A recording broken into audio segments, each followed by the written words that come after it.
Hello, thank you for clicking on this video. My name is Elaina and Erin is here behind the scenes editing the video, and we are two sisters who love books and we love beauty. So we've combined two of the things that we love into one YouTube channel, Bookish Beauty. So welcome or welcome back. Today we're going to be continuing our series of a book review paired with a makeup look inspired by the book.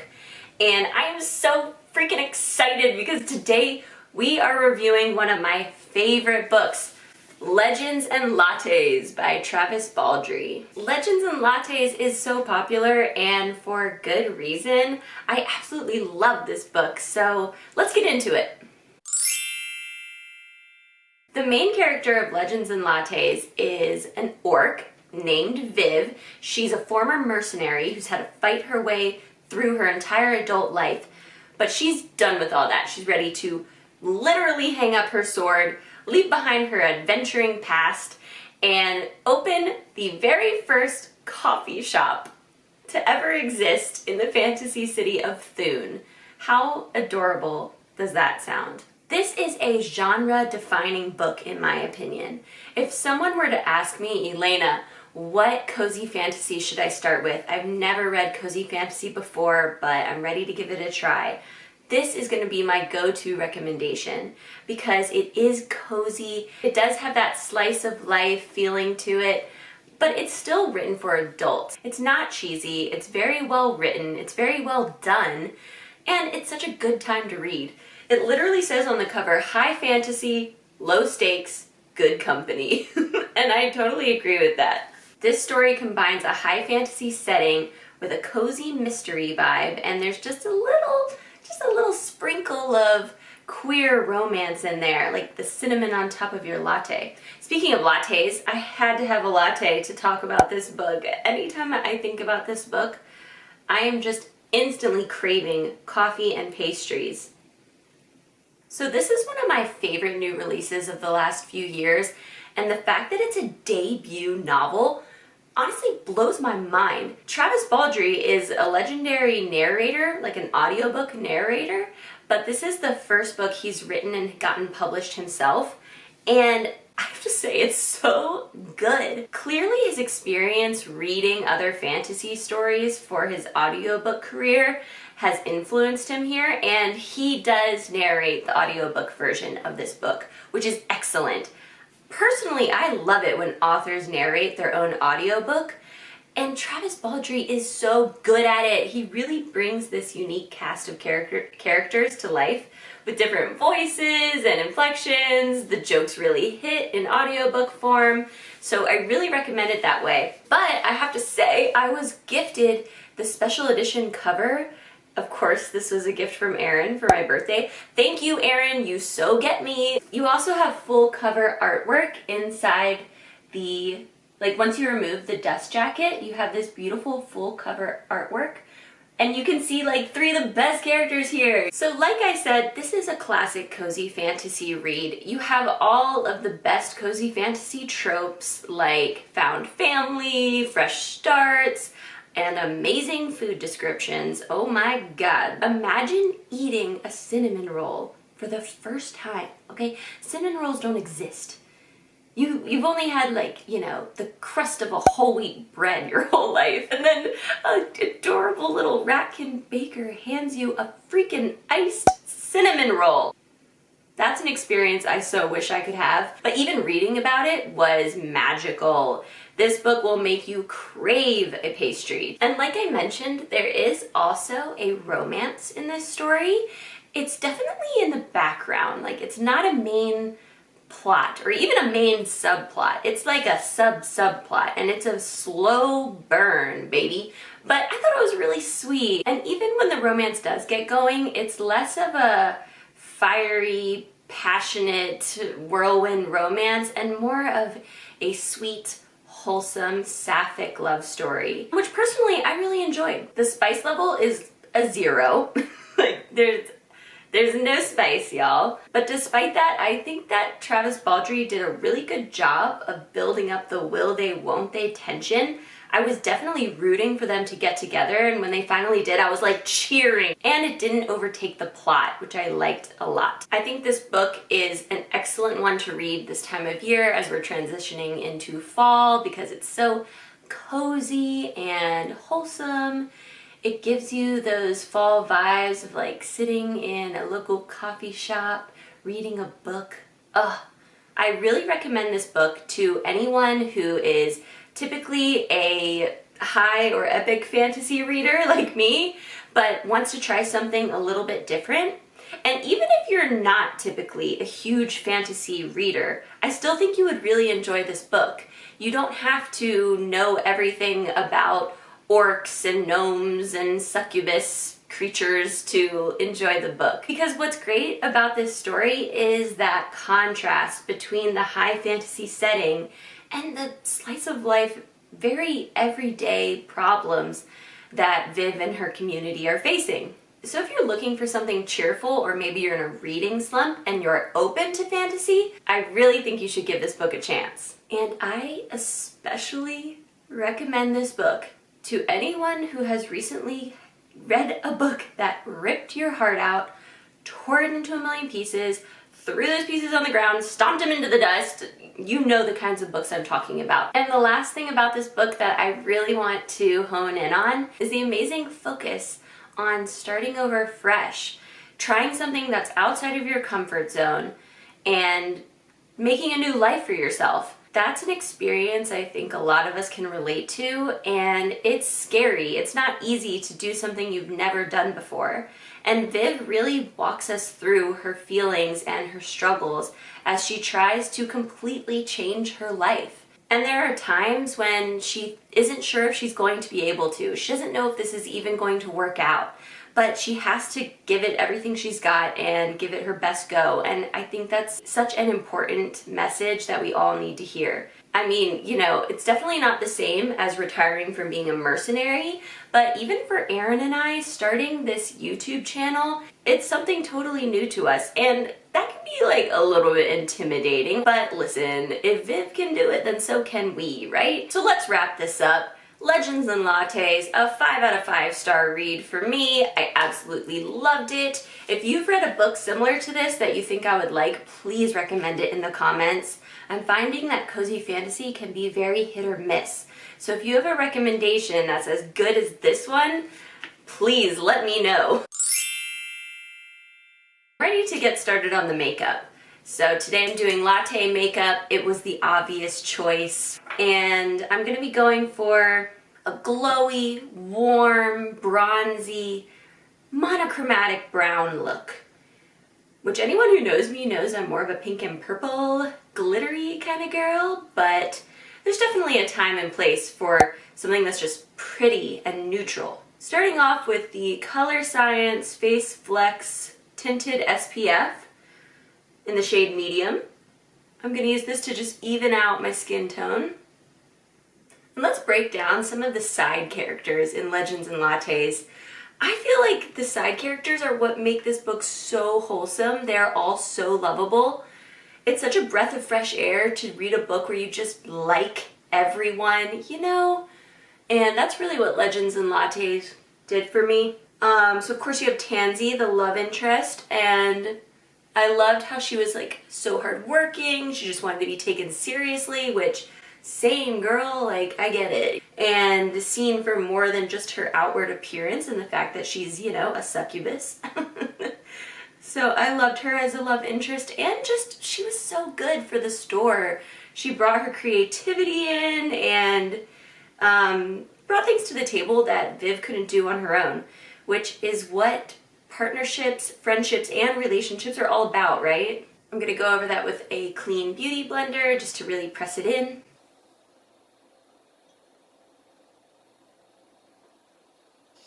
And now I'm going to kind of mess up my usual order of things. Normally I do my lips last, but for this look I want to get a stain going now. So I'm using the E.L.F. Glossy Lip Stain in the shade Cinnamon Dreamz. Yep. I feel like this is the perfect thing to wear for a Legends and Lattes look. You know, it makes me think of those cinnamon rolls.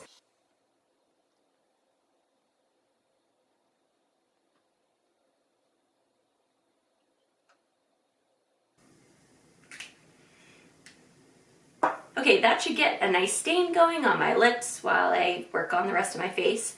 So I'm going to contour and bronze next using my favorite combo, the Fenty Beauty Matchstick in the shade Amber and the Makeup by Mario Soft Sculpt Transforming Skin Enhancer. Such a long name, why? Anyway, in the shade Medium. And I'm gonna be heavy-handed with this because the whole point of this look is it's bronzy, it's got those like neutrally brown tones all over the face, and I really want to bring in that glow.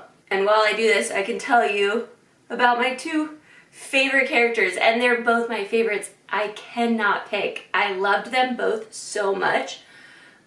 So first off, we have Cal.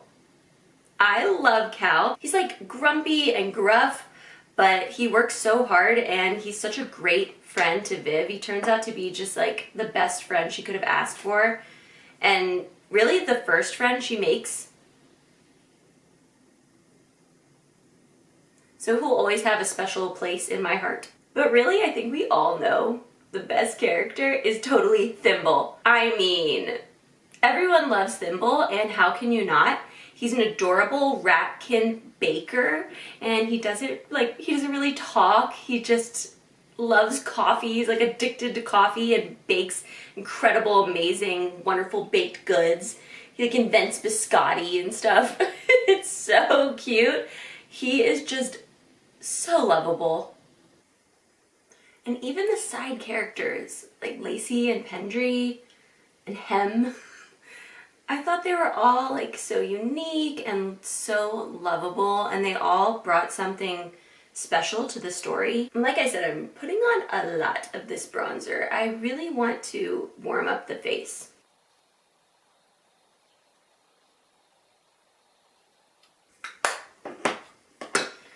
Okay, I'm gonna blend the heck out of it with my beauty blender again, just to make sure everything's really seamless. Okay, and then normally you're supposed to skip blush when you do latte makeup, but I cannot skip blush. Like, it just would not be me. So I'm going in with the Persona Multistick in the shade Teddy, which is a really browny blush. See, like, it's basically bronzer, but so I'm gonna take that on a brush and pop it onto the tops of my cheekbones. The found family trope is so common in fantasy, but honestly, it hits every time for me. I love a found family. I love like choosing who your people are and then letting them take care of you. That's a message we all need. All right, I'm mostly done with the base. I'm going to pop on my eyebrows, and while I do my eyebrows, I'm going to talk about a little bit of a spoiler, so skip ahead till I'm done with my eyebrows if you haven't read Legends and Lattes yet and don't want to hear the spoiler. It's gonna be a mild spoiler though. I'm not gonna like give anything huge away, okay? So like I said, everybody seems to like this book, but there's always gonna be someone that it's just not for them, they're just not into it. And I have seen some people say that the stakes are too low and there's just no tension happening in the book and it's just very basic, just Viv and her coffee shop, right? But I really don't agree with that. There is a little bit of tension going on. You know, she has to deal with like basically the local mafia. I mean, I know it's not like an epic holy war, but it's still tension, okay? Slice of life tension is still stressful. The normal stresses of someone's everyday life are relatable and in a way more stressful at times. Maybe the whole world isn't hanging in the balance, but this coffee shop is Viv's whole world and it's hanging in the balance. That's tension enough for me. Wow, I got so into that I forgot to actually draw on my eyebrows.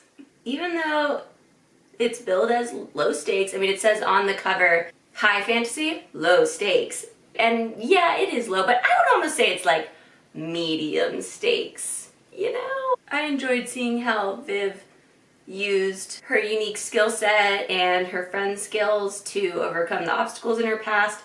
And she sort of brought in people from her past who she thought she'd had to leave behind forever, but it turns out, like, you can kind of marry your past self with your future self, and it doesn't mean that your new dream is doomed. They can both coexist. Okay, eyebrows are on.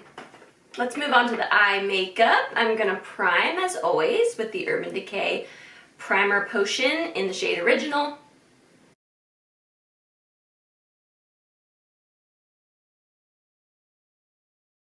And I'm going to set that down with Rimmel Stay Matte Powder in the shade 4, Sandstorm. I'm running out and I cannot find this anywhere. I'm gonna have to order it on like Walgreens.com or something.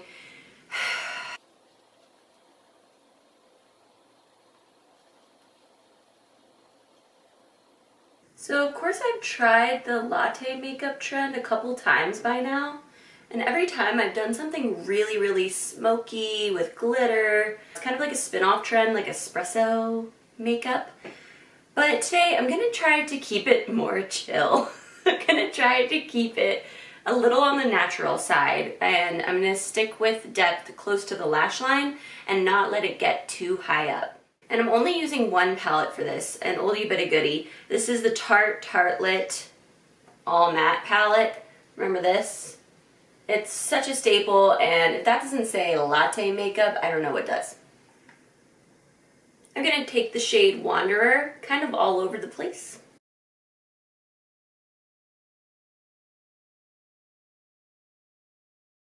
And I'm dipping back in and making sure that I'm building this up along my lower lash line so that I can blend out the eyeliner I'll be putting down there.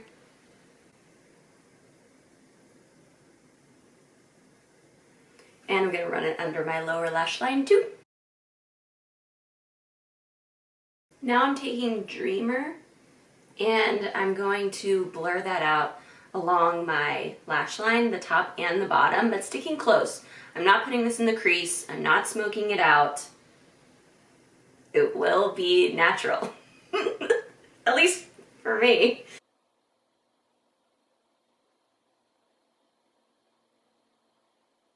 One thing in the book that really was one of my absolute favorite parts of the book was every time they would add something to the menu and they would read out the new menu listing from the beginning, but including the new item in like the same way every time. It's hard to explain, but it really was meditative and was one of my favorite parts of the book. Every time that would happen, I would just be thinking to myself, like, this book is for people with anxiety, right? Because it's just exactly what you need when you need a break from all of your anxieties and you can just listen to them describe a freaking latte, okay? And a biscotti and a chocolate croissant on the menu. And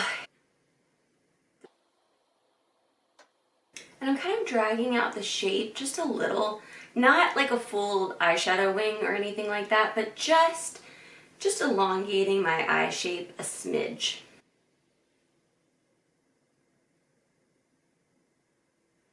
Now I'm going to take Free Spirit and put that on the lid to lighten things up again and blend out the darker brown I used.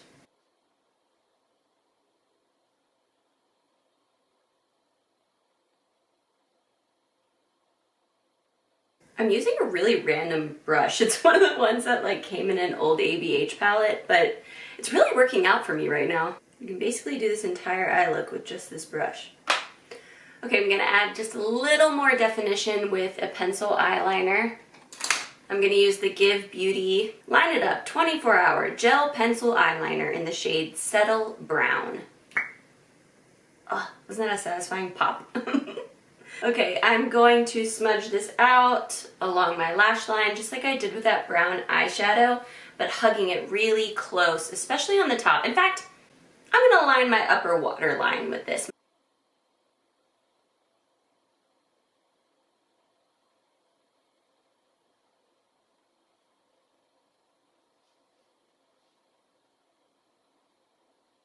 Right, so every latte needs foam, right? So I'm going to add a bit of a creamy color to my lower waterline. I'm going to use the Melt Cosmetics Slick Waterline Gel Pencil in the shade Ivory and just line my lower waterline to give me that really wide-eyed look. Okay, I will be curling my lashes and layering some mascara now. I wish I had brown mascara for this look. It would be perfect, but I just don't have any brown mascaras. They used to make Benefit Roller Lash mascara in brown, and that would have been perfect for this look, but I think it's discontinued. One last comment about the book. Oh, I forgot, Erin hates when I talk while I'm curling my lashes. Sorry, Erin. Anyway, like I was saying, one last comment about the book. There's not a ton of world building here. You have the city of Thune, you get a few glimpses into Viv's past life as a mercenary, but you're not really seeing what's going on in the world, and in my opinion, that's okay. It kind of works in this story because the setting is so familiar to fantasy readers. If you're anything like me, you've read a million bajillion fantasy stories over the years, so you know kind of what to expect. And if you've ever played D&D, World of Warcraft, same thing, like you'll instantly know what you're looking at, you know? There's a part where someone even says like, I used to be an adventurer like you, and all my fellow Skyrim nerds will definitely recognize that line. So even though you don't get a ton of details for world building purposes, I feel like it's not that needed. You can kind of fill in the blanks if you've ever consumed any type of fantasy in the past, you know? All right, while that mascara dries, back to the base. I'm going to lightly set my face. I don't want to take away all the glow. I want this to be a shiny look, but at the same time, I don't want it sliding off my face. So I'm going to use a little bit of Kosas Cloud Set Powder in the shade Comfy. This powder is great because it sets down your makeup, but it doesn't take away the shine. I mean, like it tones down the shine, but you'll still have this like glowy reflect going on your skin. I also can be a little heavy-handed with my cheek products, so this sometimes helps me tone them back down and get everybody to play nicely together. All right. Except now I want a little more color on my cheeks. So I'm gonna grab my Hourglass Ambient Lighting Bronzer in the shade Luminous Bronze Light and take that all over my cheeks. Yeah, there we go. Just a little more. That's what the look's all about, right? Should we do a few faux freckles? I'm thinking yes. I just need to spice this look up a little bit, just for myself, you know? So I'm gonna add a couple faux freckles using the ColourPop Freckle Pen in the shade Dark Brown. I'm just going to concentrate these across my nose. I'm not gonna bring them out, you know, past like the center of my iris. So I'm just stamping these on and then tapping it out to blend it into my skin.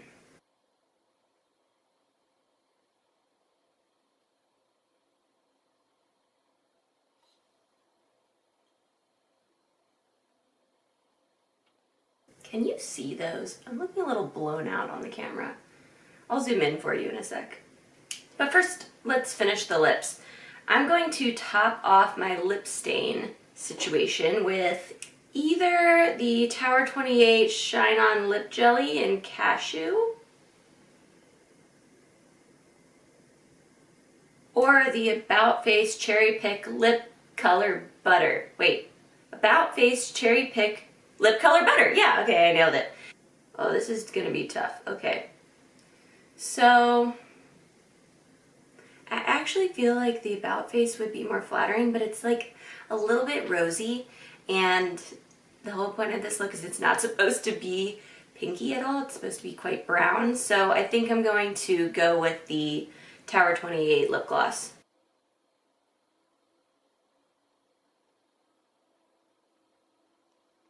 Great. Okay, I'm gonna zoom you in so you can get a closer look at the makeup. So I think it's a really pretty look. It's a great everyday look, but a little bit smoky, a little bit sultry, if I dare say myself. Nice. Couple faux freckles running across the nose. Well, more than a couple, but I think they look pretty natural. Okay, let me zoom you back out so we can wrap this up. Thank you again for watching. We would so deeply appreciate it if you choose to like this video or leave a comment or subscribe. Maybe subscribe to our channel. That would be just amazing. We really appreciate your support. See you in the next one.